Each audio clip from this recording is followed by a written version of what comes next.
Hello दोस्तों, स्वागत है आपका फिर से इस प्यारे से यूट्यूब चैनल हड़प्पल पढ़ो में। दोस्तों, मैट्रिक परीक्षा 2023 में सामाजिक विज्ञान के विषय में 80 में से 80 अंक कैसे लाएं। दोस्तों, मैं इन 80 अंकों को लाने के लिए मैं आपके लिए सामाजिक विज्ञान का मोस्ट इंपॉर्टेंट क्वेश्चंस का सीरीज ला रहा हूँ, जो आपके मैट्रिक परीक्षा 2023 फाइनल एग्जाम की दृष्टि से आपके लिए बहुत ही ज़्यादा यूजफुल होने वाला है। दोस्तों, आज के मैंने इस वीडियो में पॉलिटिक्स चैप्टर 1 लोकतंत्र में सत्ता की साझेदारी का लघु उत्तरीय प्रश्न और दीर्घ उत्तरीय प्रश्न लाया हूँ। दोस्तों, ये वीडियो आपके मैट्रिक परीक्षा 2023 के दृष्टि से बहुत ही ज़्यादा इंपॉर्टेंट है। तो दोस्तों, शुरू करते हैं हम आज का अपना पहला क्वेश्चन नंबर 1। दोस्तों, जैसा कि आप अपने मोबाइल स्क्रीन के ऊपर देख रहे हैं कि आज का हमारा पहला क्वेश्चन क्या है। दोस्तों, पहला क्वेश्चन क्या है दोस्तों? सत्ता का विकेंद्रीकरण। तो दोस्तों, सत्ता का विकेंद्रीकरण क्या है दोस्तों? इसको जानने से पहले हम जानते हैं दोस्तों सत्ता का अर्थ क्या होता है, विकेंद्रीकरण का अर्थ क्या होता है। तो दोस्तों, मैं आपको बता दूं, सत्ता का अर्थ जो होता है दोस्तों वो क्या होता है? शासन होता है। दोस्तों, क्या होता है दोस्तों? सत्ता का जो अर्थ होता है दोस्तों वो क्या होता है? शासन होता है दोस्तों। और विकेंद्रीकरण का अर्थ क्या होता है दोस्तों? तो विकेंद्रीकरण का जो अर्थ होता है दोस्तों वो होता है क्या? किसी भी वस्तु को, क्या होता है दोस्तों? किसी भी वस्तु को विभिन्न स्तर पर, किसी भी वस्तु को विभिन्न स्तरों पर दो विभाजित करना, किसी भी वस्तु को विभिन्न स्तरों पर विभाजित करना दोस्तों क्या कहलाता है? विकेंद्रीकरण कहलाता है। अब दोस्तों, हम जानते हैं दोस्तों सत्ता का विकेंद्रीकरण का अर्थ क्या हुआ? तो सत्ता का विकेंद्रीकरण का अर्थ हुआ दोस्तों शासन का विभाजन। क्या हुआ दोस्तों? शासन का विभाजन। क्या हुआ दोस्तों? शासन का विभाजन। दोस्तों हम बात करें अपने प्यारे देश भारत के, तो दोस्तों प्यारे देश भारत में दोस्तों सत्ता का विकेंद्रीकरण को 2 रूपों में देखा गया। दोस्तों, कितने रूपों में देखा गया? 2 रूपों में। पहला जो रूप है दोस्तों वो क्या हमारा? केंद्र है। पहला जो रूप है दोस्तों वो हमारा क्या है? केंद्र है। दूसरा जो रूप है वो क्या है दोस्तों? राज्य है। तो चलिए दोस्तों, हम चलते हैं कि सत्ता का विकेंद्रीकरण क्या है, इसके डेफिनेशन की तरफ। तो दोस्तों, इसका डेफिनेशन जो क्या है दोस्तों, जैसा कि आप देख रहे हैं अपने मोबाइल स्क्रीन के ऊपर कि इसका जो डेफिनेशन है दोस्तों वो क्या है कि सत्ता के विकेंद्रीकरण का तात्पर्य सत्ता को एक स्थान पर केंद्रित न कर उसका विभिन्न स्तरों पर विभाजित किया जाता है। भारत में क्या किया जाता है दोस्तों? भारत में केंद्र व राज्य के मध्य सत्ता विभाजन इसका उदाहरण है दोस्तों। भारत में केंद्र व राज्यों के मध्य सत्ता विभाजन का इसका उदाहरण दोस्तों मैंने आपको बताया था कि हमारे प्यारे भारत देश में क्या है दोस्तों? सत्ता विकेंद्रीकरण 2 रूप में है दोस्तों। पहला रूप हमारा क्या है दोस्तों? केंद्र। पहला रूप दोस्तों हमारा क्या है? केंद्र। दूसरा रूप दोस्तों हमारा क्या है? राज्य। मैं आशा करता हूँ दोस्तों कि आपको ये वीडियो बहुत ही अच्छा लगेगा। तो दोस्तों, क्वेश्चंस की सीरीज में आगे बढ़ते हुए अब हम करते हैं क्वेश्चन नंबर 2। क्वेश्चन नंबर 2 दोस्त क्या है कि सामाजिक विभाजन से आप क्या समझते हैं दोस्तों? तो सामाजिक विभाजन का अर्थ दोस्तों क्या होता है? बांटना। विभाजन का अर्थ क्या होता है दोस्तों? बांटना।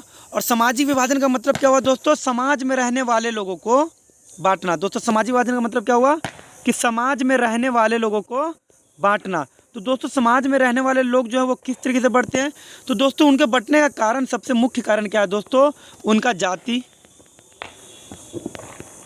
धर्म, ठीक है, भाषा, इन सभी चीज़ों से क्या होते हैं दोस्तों? हमारे समाज में विभाजन होते हैं। समाज में क्या करते हैं दोस्तों? बढ़ते हैं। दोस्तों, मुझे आशा है कि आप समझ रहे हैं सारी बातों को। दोस्तों, सीधा चलते हैं हम इसके डेफिनेशन की तरफ। डेफिनेशन दोस्तों क्या है कि जन्म, भाषा, क्या है दोस्तों? जन्म, भाषा, जाति तथा धर्म के आधार पर प्रत्येक समाज के लोगों में विभाजन होना स्वाभाविक है। इन आधारों पर लोग अलग अलग समुदायों में बढ़ जाते, तब उसे हम क्या कहेंगे दोस्तों? सामाजिक विभाजन कहते हैं। दोस्तों, क्या है कि दोस्तों किसी भी, जब वो कोई व्यक्ति अगर भारत देश में किसी भी देश में दोस्तों जन्म लेता है तो वो किसी न किसी जाति का होता है, किसी न किसी धर्म का होता है, वो कोई ना कोई भाषा बोलने वाला होता है, ठीक है दोस्तों। तो उसके जन्म के आधार पर क्या किया जाता है दोस्तों? उसके जन्म के आधार पर, भाषा के आधार पर, जाति के आधार पर दोस्तों क्या किया जाता है? उनका विभाजन होता है। उसी हम क्या बोलते हैं दोस्तों? सामाजिक विभाजन कहते हैं। दुनिया के तमाम देशों में दोस्तों सामाजिक विभाजन के आधार अलग अलग होते हैं दोस्तों। अब हम करेंगे क्वेश्चन नंबर 3। क्वेश्चन नंबर 3 क्या है दोस्तों? सांप्रदायिकता क्या है दोस्तों? क्या है दोस्तों? सांप्रदायिकता क्या है? तो दोस्तों मैं बता दूं, सांप्रदायिकता जो होता है दोस्तों ये क्या होता है? तो दोस्तों ये धर्म, क्या होता है दोस्तों? धर्म के नाम पर क्या होता है दोस्तों? एक दूसरे में बंटना। दोस्तों, क्या होता है? धर्म के नाम पर दोस्तों एक दूसरे में बंटना और निम्न समझकर, यानी दोस्तों नीचा समझकर दोस्तों उनके साथ क्या करना? घृणा करना। दोस्तों, क्या करना? घृणा करना। दोस्तों ये क्या होता है दोस्तों, ये सांप्रदायिकता का अर्थ होता है। दोस्तों हम चलते सीधे इसके डेफिनेशन की तरफ। तो दोस्तों इसका डेफिनेशन क्या वो देख दोस्तों, तो इसका डेफिनेशन क्या होता है। तो दोस्तों सांप्रदायिकता भारतीय समाज की एक बहुत बड़ी समस्या है जिसने समाज को न केवल कमज़ोर किया है बल्कि अनेक समस्याओं को जन्म दिया है। धर्म के नाम पर अलग अलग समूहों में बढ़ जाना।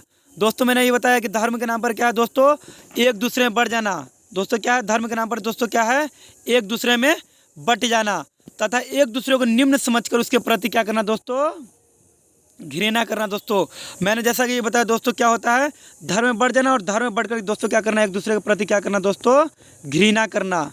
घृणा एवं द्वेष की भावना विकसित करना ही क्या है दोस्तों, सांप्रदायिकता कहलाता है। सांप्रदायिकता भयानक रूप में तब उभरती है जब वह हिंसा, दंगा और नरसंहार को जन्म देती है। दोस्तों सांप्रदायिकता का सबसे दोस्तों बढ़ने का सबसे ज़्यादा मुख्य कारण क्या है दोस्तों, हिंसा होना। क्या होना दोस्तों, हिंसा होना।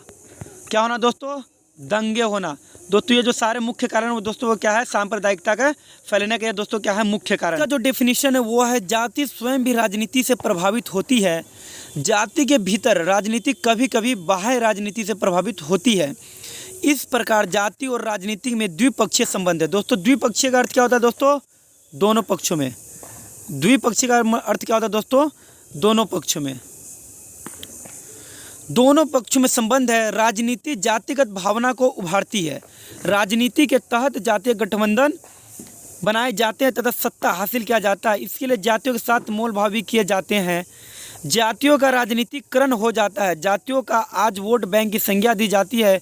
कभी कभी तो अल्पसंख्यक जातियाँ एकजुट रहती है तो इनका भी महत्व बढ़ जाता है। दो समान जातियों को वोट के समय अल्पसंख्यक जाति के वोट बैंक का महत्व बढ़ जाता है। इस प्रकार जाति एवं राजनीति एक दूसरे को क्या करती है दोस्तों, प्रभावित करती है। दोस्तों मैंने जाना कि दोस्तों राजनीति में कितने होते हैं दोस्तों, द्विपक्षीय संबंध होते हैं। द्विपक्षीय संबंध का मतलब क्या हो गया, दोनों पक्षों में संबंध होना। और राजनीति जो जातिगत होता है वो दोस्तों किसको उभारती है दोस्तों, राजनीति जो होता है वो दोस्तों किसको उभारती है, जातिगत भावना को उभारती है। दोस्तों किसको उभारती है दोस्तों, जातिगत भावना को उभारती है। और क्या होता है दोस्तों, दोनों पक्षों में क्या होता है दोस्तों, संबंध होता है। दोस्तों यही कारण जो है क्या, वो जाति राजनीति को प्रभावित करती हुई खुद प्रभावित होती रहती है। तो दोस्तों अब हम करेंगे क्वेश्चन नंबर 5। क्वेश्चन नंबर 5 क्या है दोस्तों, नारी सशक्तिकरण से आप क्या समझते हैं दोस्तों, नारी सशक्तिकरण का अर्थ से क्या समझते हैं। तो दोस्तों नारी का अर्थ जो होता है वो दोस्तों वो क्या होता है, नारी का अर्थ जो होता है दोस्तों वो क्या होता है, महिला। नारी का अर्थ क्या होता है दोस्तों, महिला। और नारी सशक्तिकरण का अर्थ क्या हुआ दोस्तों, तो नारी सशक्तिकरण का सिंपल सा मतलब हुआ दोस्तों कि महिलाओं को दोस्तों क्या करना, प्रभावित करना। महिलाओं को दोस्तों क्या करना, प्रभावित करना। दोस्तों क्या होता है दोस्तों, महिलाओं को क्या करना दोस्तों, प्रभावित करना। तो दोस्तों प्रभावित करने का अर्थ से मतलब क्या है दोस्तों, प्रभावित करने का अर्थ से मतलब है महिलाओं को क्या करना दोस्तों, आर्थिक रूप से हो, सामाजिक रूप से हो या अन्य किसी रूपों में दोस्तों क्या करना, महिलाओं को बराबर का हिस्सा प्रदान कराना दोस्तों क्या कहलाता है, नारी सशक्तिकरण कहलाता है दोस्तों। तो दोस्तों तब हम करते हैं इसके डेफिनेशन। नारी सशक्तिकरण का तात्पर्य यह है कि महिलाओं को प्रभावित करने वाले आर्थिक, सामाजिक, राजनीतिक व पारिवारिक मामलों में नीति निर्माण प्रक्रिया में भागीदारी प्रदान करना। वर्तमान युग में नारी सशक्तिकरण को धारणा को राष्ट्रीय व अंतर्राष्ट्रीय स्तर पर समर्थन प्राप्त हो रहा है। भारत सरकार ने 2000 ईस्वी में नारी सशक्तिकरण की नीति की घोषणा की है। पंचायतों व नगर पालिकाओं महिलाओं का आरक्षण क्या है दोस्तों, नारी सशक्तिकरण का उदाहरण है। दोस्तों अगर आपसे पूछा जाएगा ऑब्जेक्टिव में कि नारी सशक्तिकरण का वर्तमान में उदाहरण क्या है दोस्तों, वो क्या है दोस्तों, पंचायतों व नगर पालिका में दोस्तों क्या है, पंचायतों व नगर पालिकाओं में नारी सशक्तिकरण महिला आरक्षण का क्या है दोस्तों, बहुत बेहतर उदाहरण है। तो दोस्तों हमने जान लिया है क्वेश्चन नंबर 5 को। हम सीधा तो दोस्तों क्वेश्चन की इस सीरीज में आगे बढ़ते हुए हम करते हैं क्वेश्चन नंबर 6 कि जातीय व्यवस्था अब कुछ कमज़ोर पड़ रही है कैसे। तो दोस्तों देखते हैं इसके उत्तर में कि जागरूकता से दबे कुचले दलित जातियों में बदलाव के संकेत मिलने लगे हैं। ज्योतिबा फुले, महात्मा गांधी, डॉक्टर भीमराव अम्बेडकर और पेरियार राम स्वामी नायक जैसे समाज सुधारकों के सक्रिय प्रयासों ने भी पिछड़े दलितों तथा वंचित समुदाय में जागृति लाने का काफ़ी प्रयास किया। परिणाम स्वरूप जाति की संरचना एवं व्यवस्था में भारी बदलाव आया है। चतुर्दिश आर्थिक विकास, शिक्षा एवं साक्षरता में वृद्धि, पेंशन शून्य की जिंदगी एवं शहरीकरण का बढ़ावा दायरा भी जाति व्यवस्था को प्रभावित की है। इससे जातीय प्रतिबंधों में ढीलापन आया है। साथ बैठने, उठने, खाने पीने, होटल, ट्रेन या बसों में साथ बैठकर यात्रा आदि करना में कई कठिनाइयाँ आज नहीं हो रही। तो दोस्तों उस समय के ज़माने में जाति व्यवस्था में किस तरह से भेदभाव देखा जाता था। तो दोस्तों मान लीजिए कि क्या है कि दो व्यक्ति हैं, उस व्यक्ति में से क्या है दोस्तों, एक व्यक्ति जो है वो क्या है दोस्तों उच्च जाति का है, एक व्यक्ति क्या है दोस्तों निम्न जाति का है।